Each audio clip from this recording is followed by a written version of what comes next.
This week on Bropostles, a lot of sex talk on. So this one might not be for the kids. If there's kids in the car, you might want We to don't skip have this sex. one. No, we don't. No, not us. Not Happy Pride Month, but not us together. A lot of questions involving the Procreative and Unitive Act, known as boinking. Sex. So as to married individuals that are married To other women. To other women. Not each other. not other women. We're married to women. Women. Two separate women. And we have obviously a lot of experience in this realm, and so we're happy to. And then also we have some other questions like, what if your friend is stinky? What do you do? And then what if a roommate of yours doesn't pay the bills, even though he is a full adult with a salary? All this and more on this week's episode of Bropostles. Welcome to Bropostles, episode 8, the comedy advice show for Catholics who take their faith seriously but not themselves. I'm Ethan. And I'm Patrick. And I'm zen. I'm You're relaxed. Zen. You're not worried about a thing. I'm not. Baby, don't worry about a thing. Because every little ting is going to be all right. Everything going to be irie. I'm so chill that I don't even need the H in the word thing. Everything is going to be all right. Baby. Let me hear that bad man sound. My dad, when he did, my dad went on a mission trip to Jamaica, and they were like building a school or something. I don't know. They went to build something in Jamaica, and after getting everything stolen from him, he went to the church that they were building or whatever school they were building, and he was like painting. He was like doing a mural thing or whatever, because my dad's a sign painter, and the people in the village. My dad is very red. He's a red guy. He is a red man. And they called him Redmon. My dad is a colored person. I mean that in the most like literal way. He's just a red guy. His skin is over. You see, in the 70s they used a lot of aerosol, and there was a hole in the ozone layer, and he went surfing every day instead of going to trigonometry. And he got a bunch of skin cancer. Like everyone did in Satellite Beach in 1980. And so he's permanently red. That's the thing you got to know about my father. And the Jamaicans couldn't get enough of it. They loved it. Oh, they loved it. He does look like an exposed coil to a heat lamp. Correct. That got out. You know? Yeah, he really. It's an interesting feature of my dad. I mean, growing up, I was like, that's just what dads look like, because my grandfather kind of looked that way too. He was also kind of a red man, but my dad more so. And perhaps me. Probably not, though. I'm not like out in the Florida sun installing signs, you know?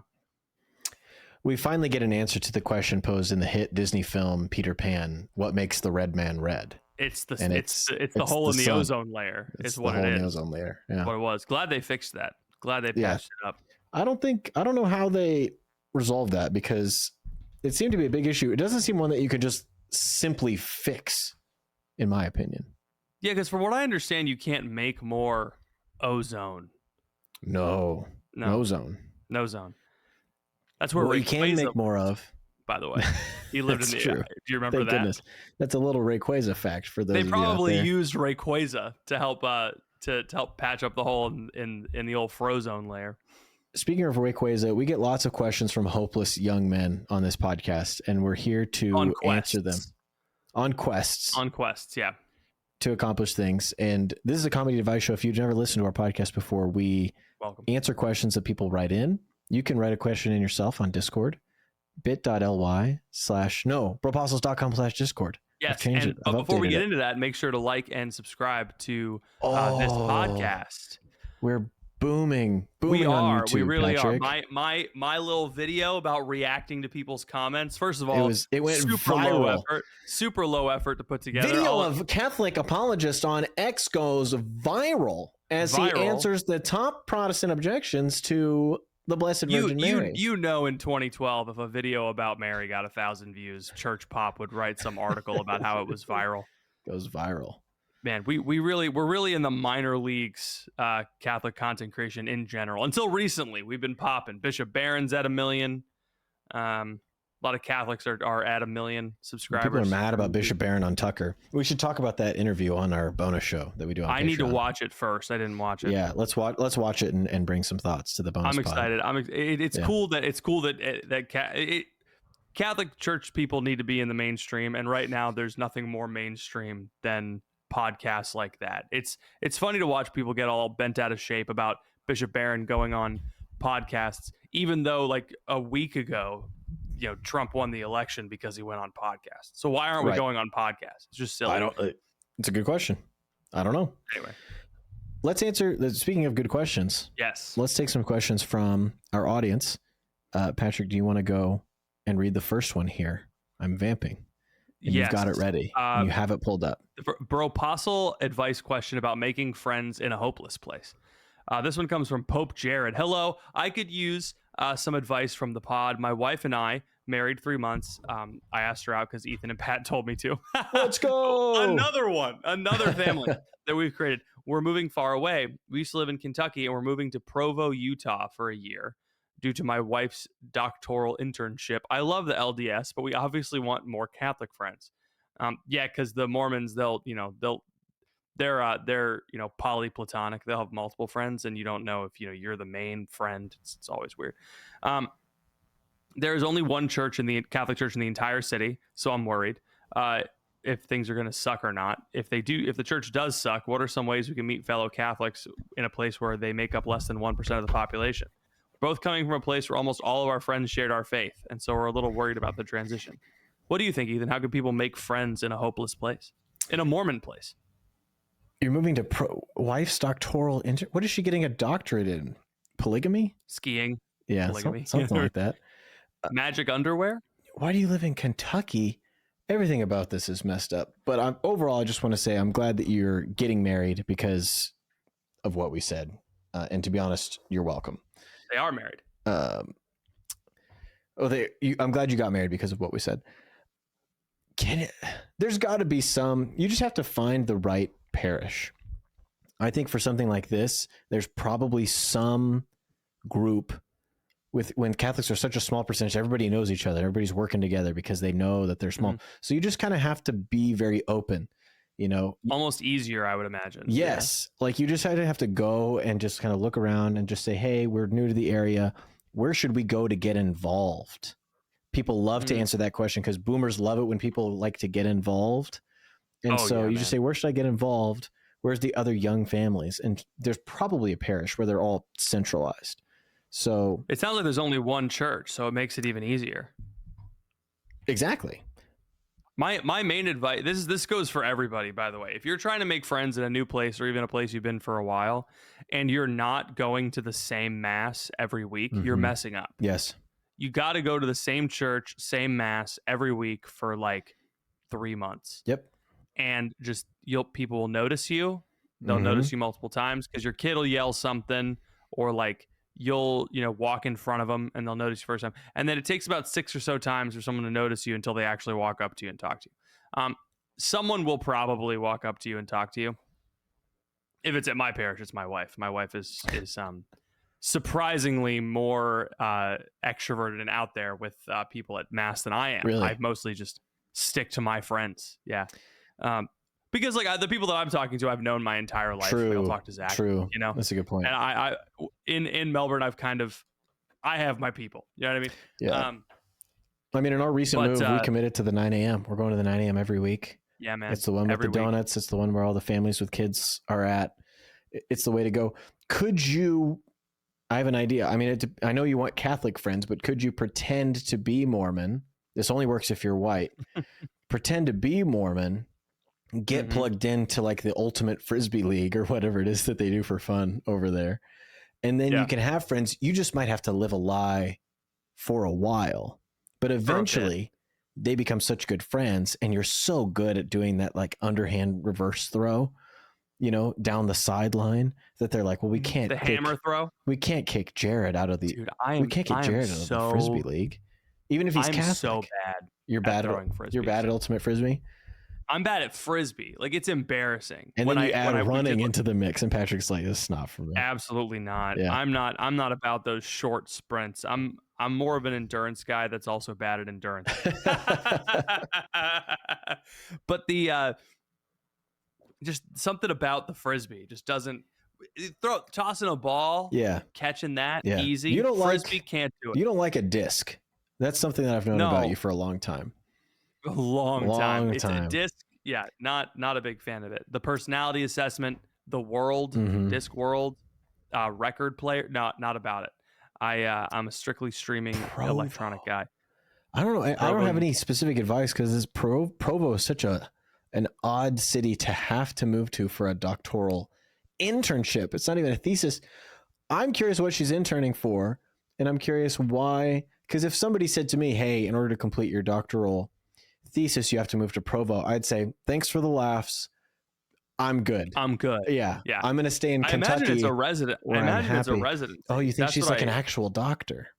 an actual doctor. I figured that was what it was. Doctoral Internship. internship. Hmm. No, that he would have said residency. Doctor people love. There's only using one it church in the entire inside city. baseball. Oh, I missed that part at the beginning. There's only one church. Oh, so just go there. It doesn't matter if it sucks. You just have to go. That's what I'm saying. Go there. Go to the same mass. Go there, go every to the week. same mass, and then yeah. meet people. What are some ways we can meet fellow Catholics? Have kids, stand in the back, stick around afterwards. Look for people. This is actually the hack. Look for people who look to be about the same station in life as you. Every time you go to the church, scan it, look and say, okay, these people are about my age, and then just go up to them afterwards and say, hey, we're about the same age. We were born about the. You probably also played Lego Star Wars on the PlayStation 2. Nice to meet you. Nice to meet you. My name is Jared, and this is my beautiful. I used to main Obi-Wan Kenobi. You know, yes, that was my for the free play. What did you use? Who did you play? I would main Jango Fett because he could fly. Good call. What else is there to say? Find people who are your age, share a common cultural experience. Yoda's great. He moved fun. He would like flip around and stuff. Yeah. I like Jar Jar. Jar Jar jumped pretty tall. I like Jar Jar jump. He jumped really tall, man. Really tall. The hack for making friends, again, I cannot stress this enough. Go to the same mass time, especially when you're young and you don't have kids and you sleep in a lot. You're like, we missed the 9, let's go to the 10. Oh, we missed the 10, let's go to the 11. Oh, I missed 11, let's go to the 5 p.m. You know, don't go to the 5 p.m. It's all single dudes, as we mentioned. Did you see that in our Discord? I made that joke a couple weeks ago about how like single dudes are all at the 5 p.m. evening mass, and someone was like, "I listened to you say that while I was in the car after 5 p.m. evening mass." Owned. So yeah, it's all the single guys go to 5 p.m. evening. Yes. So the 9 that time is great, especially if you want to meet young families. If you don't have kids, you don't know this yet. 9 a.m. is great for nap time. The kids are woken up, they're good. Nap time isn't really until a little bit after 10 or 11. We have to push it a little bit because Josie wakes up early and has to nap at 9. Henry so she doesn't naps nap on during the 9 a.m. mass, so Emma has to like put him in the baby carrier, bounce him around. Yeah. By the time the homily gets there, he's conked. He's conked out. Go. That's good.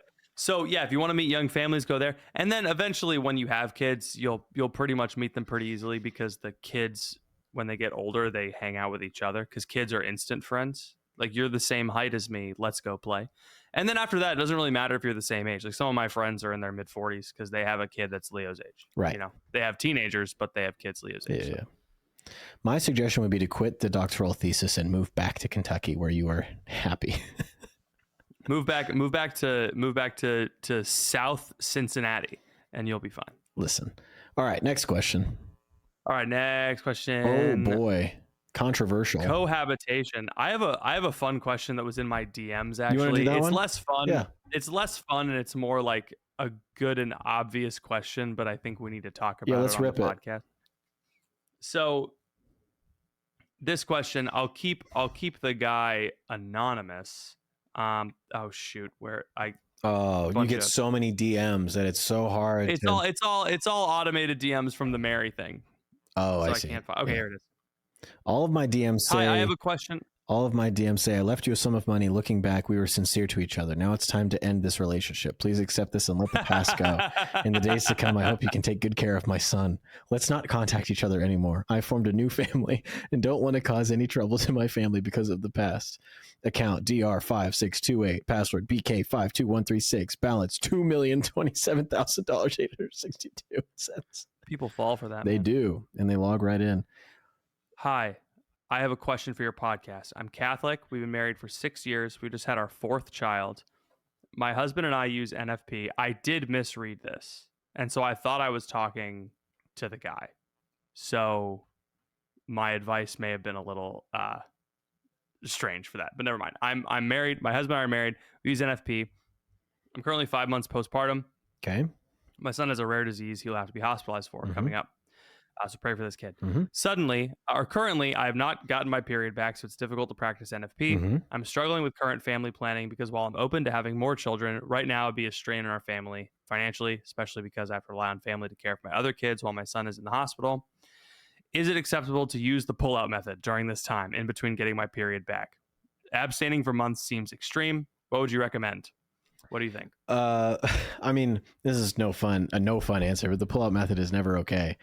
Because it's bad because it's the sexual act needs to end in a particular way. I know, boring. Exactly. This is not a fun. I thought this was gonna be a fun question, but it's not fun. It's not a fun question. It's more of a. It's an interesting question in that like I wasn't aware until I was talking to married couples how common this temptation is. The pull-out method. Don't do that. Yeah, don't do that. Yeah, it doesn't seem. The logistics of the pull-out method have always concerned me. As a staunch Catholic, I've never even thought twice about it. Yeah. But thinking about it now, I have a whole routine. I have a whole game plan that would totally screw it up, you know? Just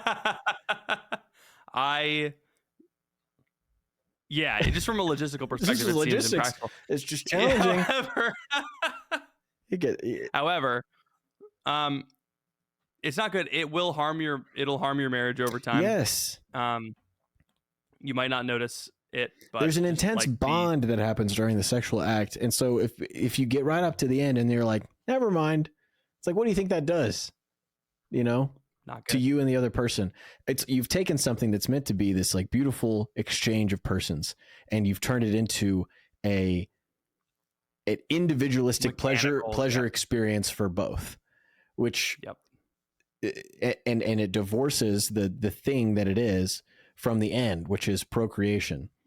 So it's like, here's the thing: you can do it, but is that how you want to live your life? You know, like I think Catholics go about it all around. It's like, you can't do the pull-out method. It's like, okay, you could do the pull-out method, but this is what it means. It's like this is what it means. Yeah, it means that you regardless of what, like, you can't just decide that something means something else. Yes, you can't. We have a language as English speakers. The word flabbergasted means something. Yeah, you cannot say the word flabbergasted to mean perfectly content and understanding the situation and have people understand you. It's just not going to happen. And so there's a language in the human body that's been written into who we are. And so you absolutely can pretend you can trick yourselves into thinking that this act means one thing, but it won't. There's an objective reality to it. Also, God killed someone one time for doing that, so don't do it. One time that we know about. That's a good point. Yeah, I would say, I know it's really hard, but you know, I don't know, like, your husband didn't have sex with you for a long time until he met you. You know, a couple of months of abstinence compared to engagement. I assume you were engaged for longer than a month. I just don't understand this. Like, guys have to have sex or else, you know? No, this isn't a guy. This is a woman saying it. Well, but men and women too. It's like, you have to have sex? You have to? Have you ever tried playing a video game? Yeah, next time you're tempted to commit onanism, why don't you fire up Star Wars on the PlayStation 2? Download Crusader Kings 2 is free on Steam. Pick it up. Try distributing the title of a duchy to the illegitimate daughter of the Pope. It's a fun way to spend your time, you know? Come on. Or you could do the pull-out method. I mean, which one of those sounds more enjoyable? Age of Empires 3 is sitting right there, and you're thinking about doing the pull-out method. Disgusting. I'm reading a book on the Crusades right now. Yeah, which one? It's great. It's just called The Crusades. That's an awesome title for a book. It's like, then you could just Google a book on the Crusades right at the top. Boom, Crusades. It's like 1,000-page like monstrosity. It's so good. Yeah. Can I tell you about the book I started reading? Yeah, It's please. called Jurassic Park. No, that's good. That's a I good know, I'm book. excited. Are you kidding me? I've never read it. I'm engrossed because at the beginning it's like a medical drama, and I'm like, oh, I wonder what's gonna happen. It's wonderful. Just because it was turned into a slop franchise doesn't mean that the book wasn't good. The first movie is not slop. First movie is great. Not at all. Yeah. It was turned into a slop franchise. Yes. That's what I'm saying. Chris Pratt. Jurassic Park 2: The Lost World Yeah. was written specifically to be turned into a sequel, so I would maybe stay away from it personally. I've heard it's not as good. How much Michael Crichton have you read in your life? I read The Andromeda Strain. I didn't read Jurassic Park. I read his anti-global warming one. Which one's that? That one was good. State of Fear, Okay. I think it's I got called. The Sphere Very downstairs. You ever read The Sphere? No. Okay. Well, I'm going to try that one next, depending on how I like it. I read Fear by Michael Crichton. That one was good. Yeah. I read the one about the monkeys. I've read a couple of Michael Crichton. Dude, He's very talented. If you just like take an author and you'd be like, I read the one about the dinosaurs, I read the anti-global warming one, I read the one about the monkeys. It's like, this is the most based author of all time. How are we not talking about it? He wrote an anti-global warming book in the 90s. He was excoriated, or maybe mid 2000s. He was excoriated. He basically Really? lost all of his credibility. No because way. Of it. Yeah.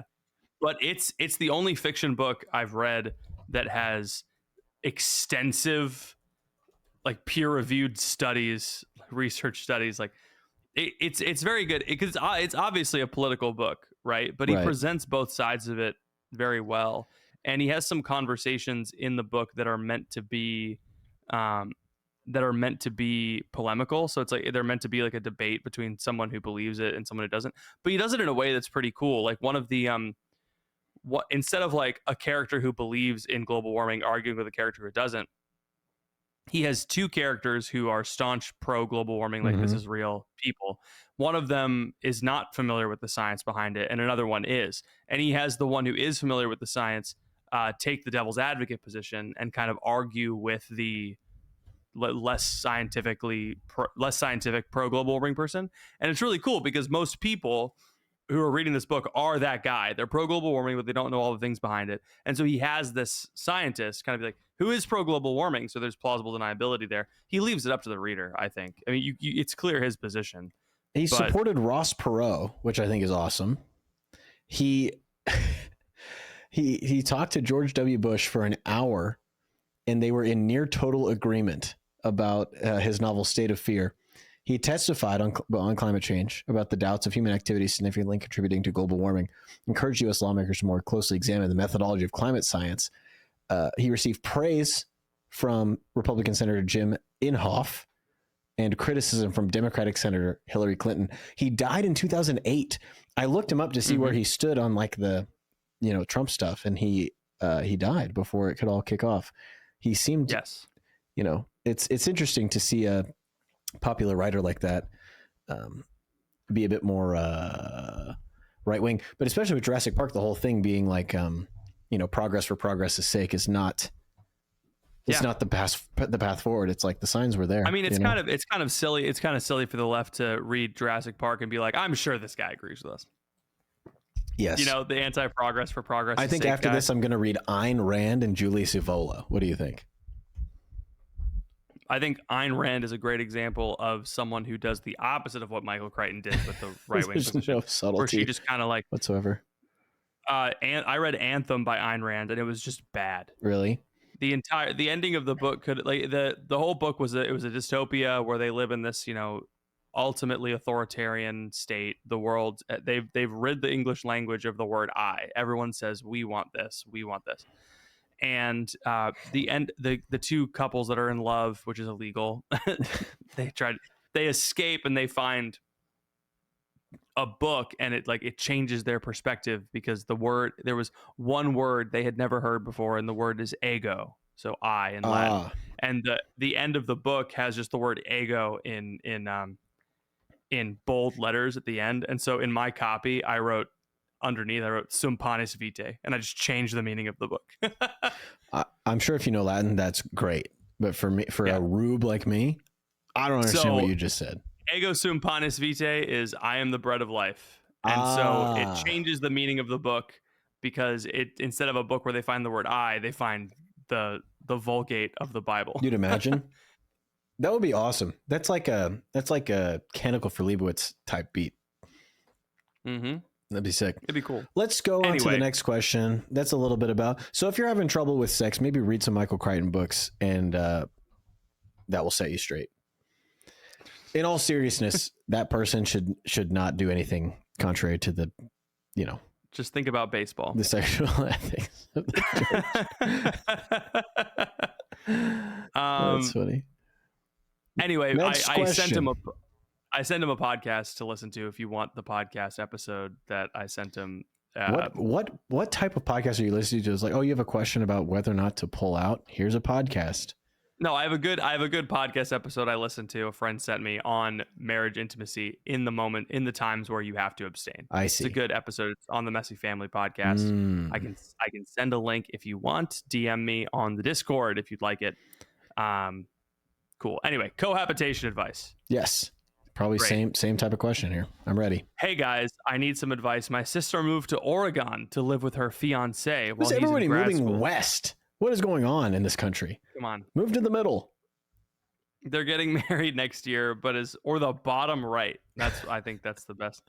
They're getting married next year, but as far as I remember, cohabitation is a sin, even if they aren't doing anything sexual. The fiance is Protestant, but he's totally on board with raising kids Catholic. They're getting married in a Catholic church. He's receiving communion, which, fun fact, you can do on your wedding day if you're a Protestant. That's true. As far I as didn't know that. That's awesome. It is true. That's sick. True. But it's the only time. That's it's only on your wedding day. It's amazing. Yeah.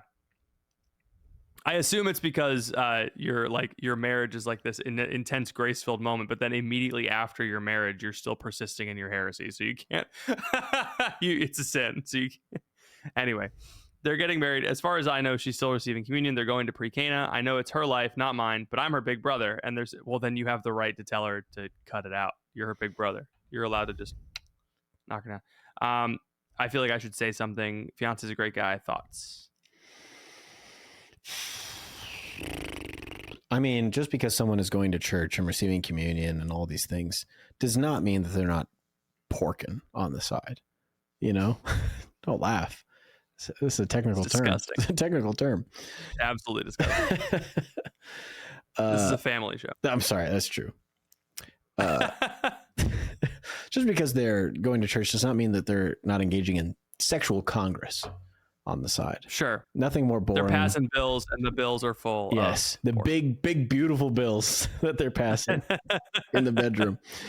I think this is a fair thing to bring up. I think you call her and be like, hey, I know you're, trying to get married, have a Catholic wedding, cohabitation, no good. What's going on? What's your guys' plan to avoid cohabitation before you get married? Just making it assumed reality. And then she has to be like, assuming reality is great. I one time did this in high school when my friend had his girlfriend move in with him and his parents. In high school? Weird. Yeah, man. And I was like, Florida. oh, are you guys getting married? And he was like, oh, weird, man. Why would you even say that? I was like, yeah, why would I assume that you're doing the thing that every human being has done for all of time with the woman that you love? Crazy, right? Yeah. Absolutely wild.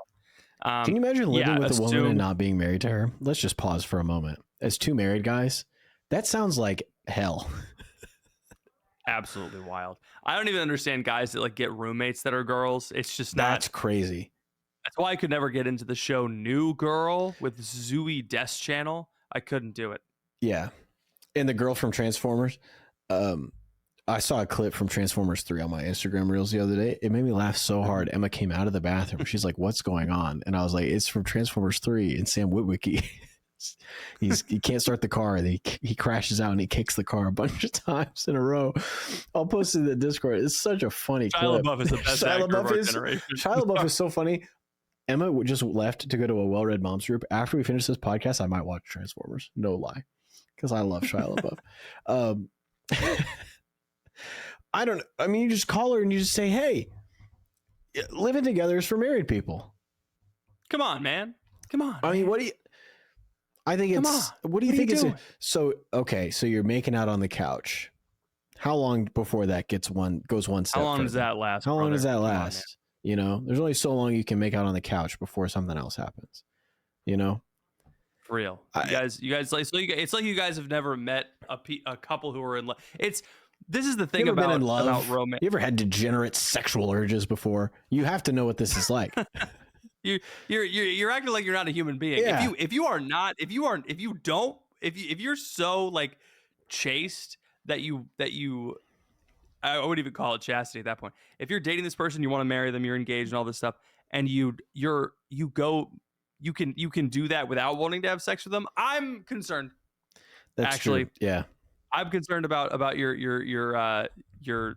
erotic love for this person is not there. Or you have a severe testosterone deficiency, and we need to get you to the closest. Yeah, man. Check your ring finger and pointer finger and make sure that they're appropriately.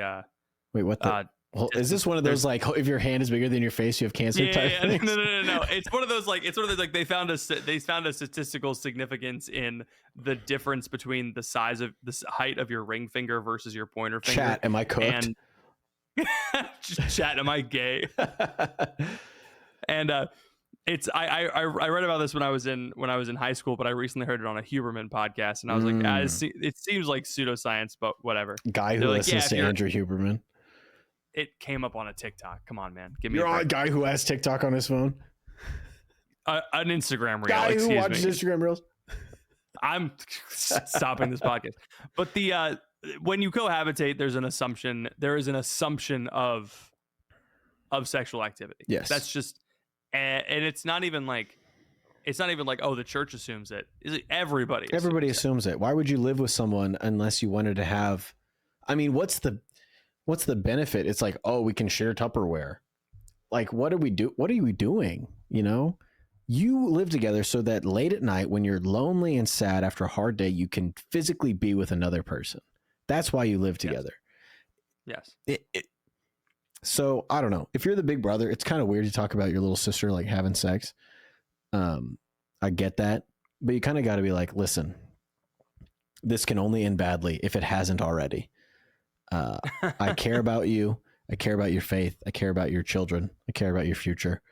You can throw out the statistic, 50% more likely to end in divorce if you cohabitate, if you want. Yeah, but also human beings are habitual creatures. And so if you live with this person for 6 months, yeah, right. If you live with this person for 6 months, and let's say you're like, you live together, you have these habits, you're making out on the couch, you're like, oh, we can't go any further. And you do that every day for 6 months, or even like once every other day for 6 months. Right. What do you think's going to happen when you get married? You're going to start associating sex with something weird. That's sinful in your relationship. Mm-hmm. That's a really bad way to go. It's when couples do that, when couples get into sex stuff before they're married and they're trying to be good and holy Catholics, and then they get married, they have hangups about sex because for them it's something that's always sinful. Like, oh, you have this, like, oh, now they got to go to confession. Oh, now we feel bad, and so now you have this negative connotation with your sex life, which shouldn't be good. A lot of sex talk on this podcast. That's what I was thinking. This is a very sexy episode. Yeah, man. Should I change? Should you change? Slip into something more comfortable? Some tasteful negligee on the pod. I mean, maybe for the patrons. Oh man, maybe for the patrons. All right, this one's better. This one's a stinky question. Oh no. Total vibe shift. Yeah. Do I tell my friend that he generally smells bad? Oh. He's trying to meet women, and I don't think he knows that he smells most of the time. I just don't know how to have this talk, and but I also don't want him to keep making that impression on people. How do you tell your friend that he's stinky? I think the next time he comes over, you got to watch that SpongeBob episode where his breath is really bad and people are running away from him. And then he's like, this is so funny. And at the end, you turn to him and be like, that's you. Just look him dead in the eyes. You smell like butt all the time. You're like SpongeBob. And talking about it through the lens of, you could even do like a Patrick, hey, like you could do the voice. Yeah. To kind of make it. How did they smell things under the sea? It's full of water. You look him dead in the eyes and go, brother. Yeah. Do you spread in the shower? Say again. Do you wash your butt crack in the shower? Patrick, I have a question for you. Do you wash your butt crack in the shower? Of course I wash my butt crack in the shower. It is squeaky clean. You mean you man. don't let the beautiful beads of water running down your back just clean it for you? It doesn't. You get in there. You get in there. You do it manual style. Once again, Ethan's like, this is another one of those things that you never get taught because you do it alone. Yeah, right. That's true. You gotta get all the crevices. All right. What do you use? Gotta get the main. What do you use gotta to get clean? the main one. You get like a toilet brush back there. CeraVe bar. Yeah. I use CeraVe bar soap because it's good on my You just stick the whole bar of soap back there. No, I don't stick the whole bar of soap back there. No, I don't put the whole bar of soap back there. You said Ethan, it twice, which makes me think that you do stick the whole bar of soap back there. You little freak. I like hold it. It is funny because it's like, can you make soap dirty? Yeah, it's like why does glue not stick to the inside of the bottle? Right? Is water wet? I don't know, man. Like if I did put it back there, also yes, you definitely can. You can make soap dirty? Nah. You can't. No, not by holding it in your butt crack, like all day. All day. Hey, listen, man. Some people do it. You gotta ask him point blank. Do you clean everything? Or you gotta show him a couple of memes. Like there's some popular Tumblr posts where it's like, did you see this? Maybe this is stuck in my memory for some reason. But it was someone on like a gaming Reddit. They were like, "Hey, how do you get that smell out of your gaming chair?" And it was like my gaming chair smells like butt, and someone was like, "Hey, if you have good hygiene, this should not happen. You need better personal hygiene." Yes, I think you could kind of go at your roundabout, right? If you don't want to do the direct confrontation, you could say, "So, what's your favorite way to shower? Do you like? How often do you like shower? Do you face it or do you do it on the back? Do you shower at Orientum or versus Populum? Do you do it once a day, once a week? You know, how often? I'm thinking about getting a new shower. I'm just kind of surveying my friends and seeing how much mileage you put on that thing. Yeah, you know what I mean. Or you get them a bar of soap. You just make it like a big deal. Like just wrap a bar of soap in wrapping paper, put a little bow on it, be like, "Hey, I got you a present." He opens, it's a bar of soap, and you're like, "You smell terrible." Whoa, that's not roundabout at all. That's just really direct. Bait and switch. That actually is pretty direct. Yeah. You could. I think you just gotta tell him. Every day when he comes home, you have a bucket of soapy water over the door, and when he opens it, it falls on his head. What we did to the kid in camp that didn't shower was we threw him in the pool. That's what we did. We all got together and we wrapped him up and we threw him in the pool. As with everything, eventually we brought him out. Yeah, as with everything, you should just talk to this guy and say, "Listen, be direct. Listen, I love you.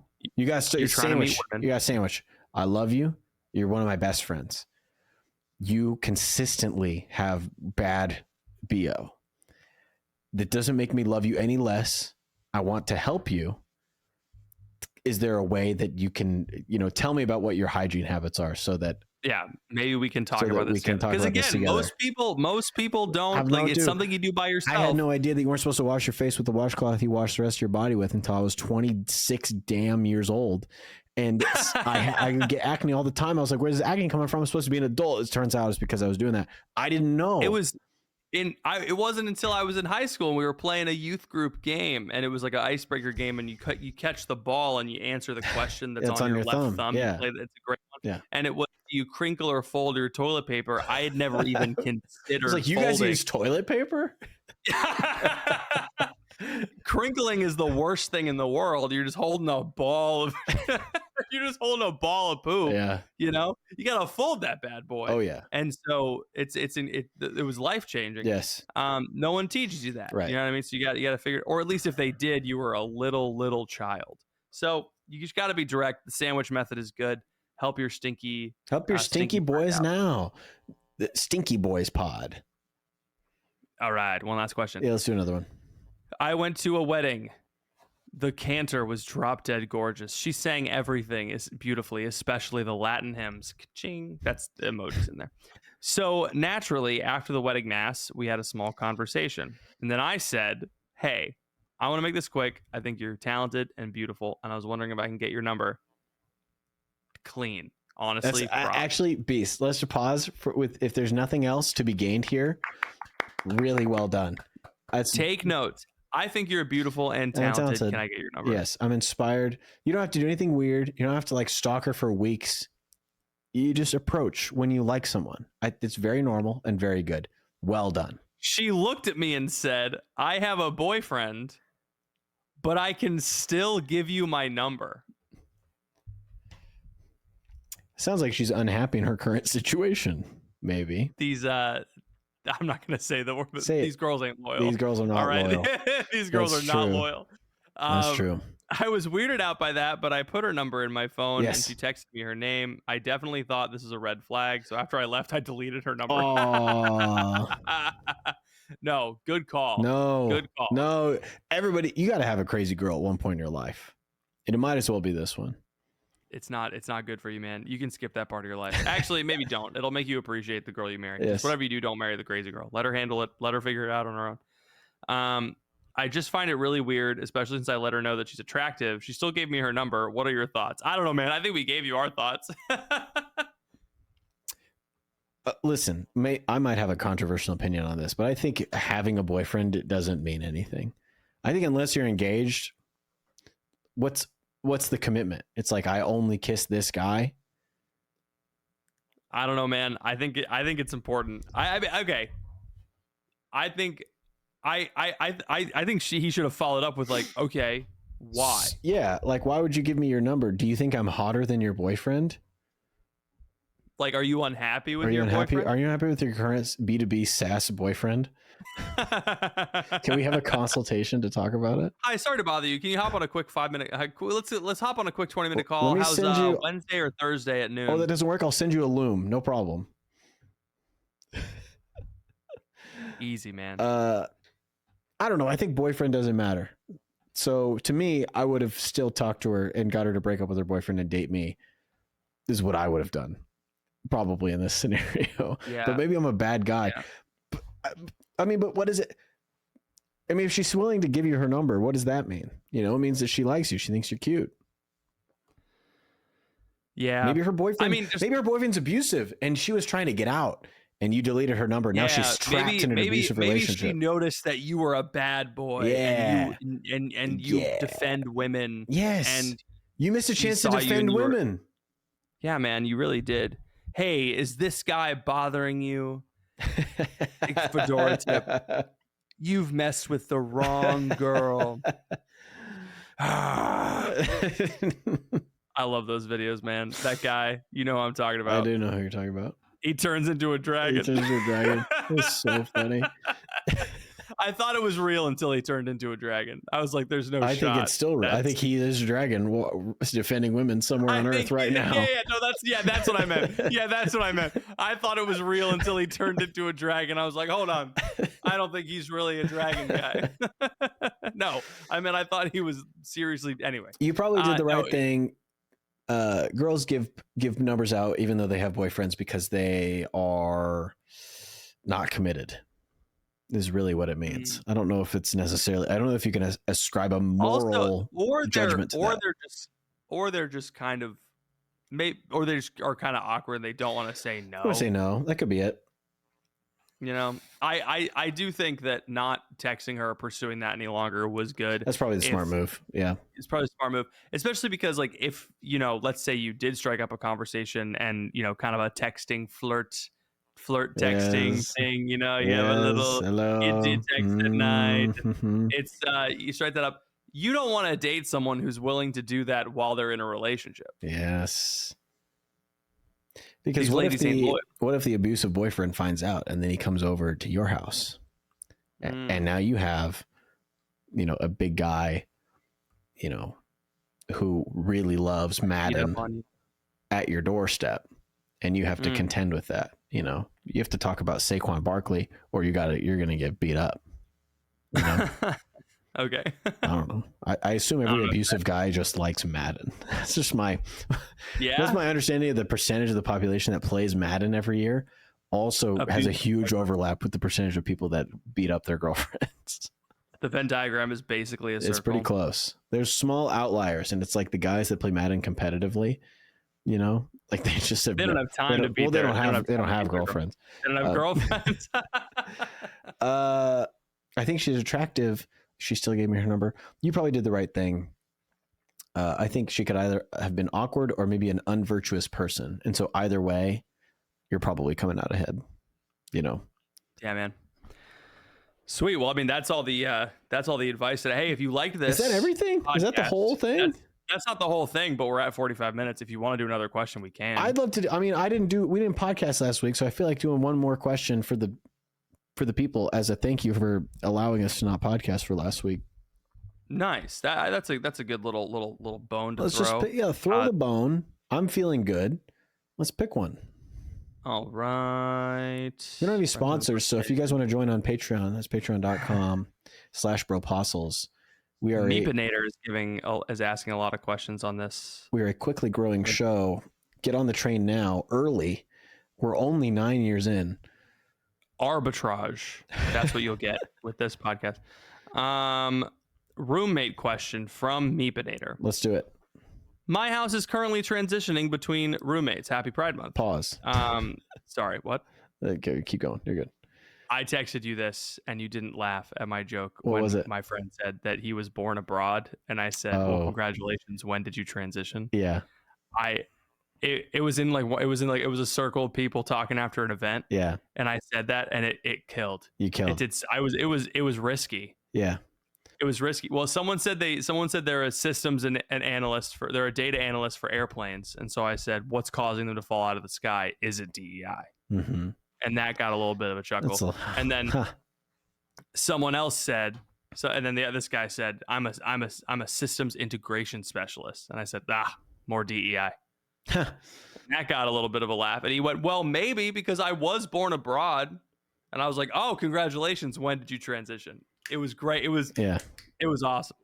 It was a great time. I had a great time making those jokes, and I'm so happy I got to say them on the podcast. Currently transitioning between roommates. These guys are so dumb.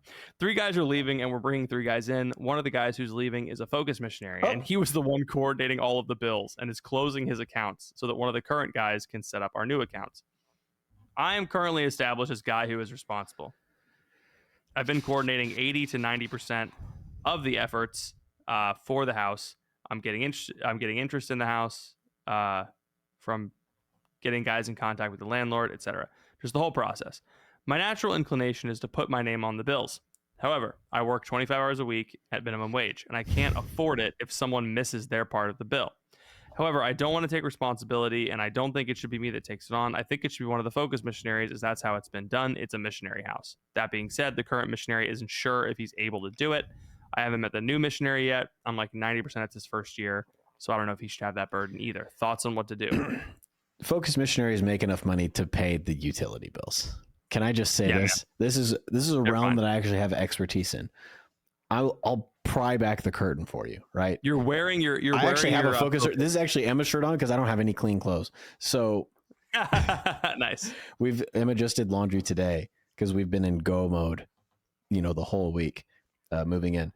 Focus missionaries are encouraged to fundraise about $3,000 a month, which is about $36,000 a year. So anybody who says that focus people make too much money because they fundraise, we're making $36,000. That's what I made. I maybe made like a little bit more. I think I went up to $3,500 a month, like my third year, which even then is like, what is that? That's an extra $6,000 a year. So 42, you're not making great money as a focus missionary. Let's just say that. You're not a cash cow. But think about the utilities at a rent house. You're probably paying, $80 in gas, $100 in electric, $60 in water and trash, and then $80 internet bill. Add it all up, $350, $375. You can afford that. You can 10% of your income. Yes, 10% of your income. You can afford it. And for the focus missionary, it's like, first of all, calm down. I don't think I'll be able. He's not willing to do it. What do you mean? You're a focus missionary. It's a missionary house. Pay the utilities. Be an adult. Be a grown up. You're living with college students, and you're not willing to step. Like if you're the older person in the house. You should be the one. This is the current missionary that's staying. So there's a new missionary coming in, which means he's youngest. So this current guy, I'm actually pissed at this guy because he's the oldest person living there. And he's like, I don't think I can sign up for the utilities. What are you doing? Just call the city, sign it up. No, there's one that's still staying there. Oh. So one left, one stayed, and then there's a new one coming in. So there's a second or third year missionary that's living there that could absolutely do this. I would say Meepinator, put all the pressure on him to sign up. He's an adult with a job, with a salary, with a paycheck. You are working 25 hours a week. I assume you're in college if you're living with Focus missionaries, or at the least, you're just graduated. This guy's working full time. He's working 40, 50-hour weeks. He's got the money. Yeah, man. This is insane to me. I don't understand being wow. I had little to no insight on that. I've got all the insight on this. Like, if you're a Focus missionary, grow up. There's a whole part of Focus training that's called grow up. Not actually, but it's like the human formation part, which is like you got to just be a real person. You can't just live like a college kid for the rest of your life. So I don't know if he missed that or what, but tell him to call me, and I'll give him what for, because this knock some sense into him. This is absolutely despicable behavior from a Focus missionary. I'm upset to be associated with this guy. This poor guy, he's not even really in the conversation yet. This guy's assuming all of this. I will say this: I'm apoplectic right now. I am flabbergasted, and I mean that in the original sense of the word, not the made up sense of the word. Okay. All right. Well, thanks, Meepinator, for that question. Don't put the utilities in your name. No, you don't need that. Yeah, don't worry about it. Tell the Focus missionary to do it. And if he can't afford it, tell him to fundraise more. And if he says I can't, then call his regional director and say, this guy's being a baby boy, and you need to he needs to fundraise. You need to report him. Go up the chain. All right. Oh, man. All right. Well, if you like this episode, you can get another one bonus. We didn't have an episode last week. You can get an episode this week. Sign up on patreon.com/Bropostles, and you can get an access to our back catalog of over 100, 150 at least bonus episodes, at least our digital pilgrimage and our movie review podcasts. If you want to, we also have our Defending Mary book, which just went viral. It's paid now. It went viral, baby. You can go to, you can get the link in the description below if you want to get our Mary book. It's there. It's 127 pages of how to respond to different Protestant objections to Mary. So if you want that, that's it. But the big one is Bropostles, patreon.com/Bropostles. Thank you for supporting our show. We really appreciate it. Love you guys. We'll talk to you next week. Bye, everybody. Bye.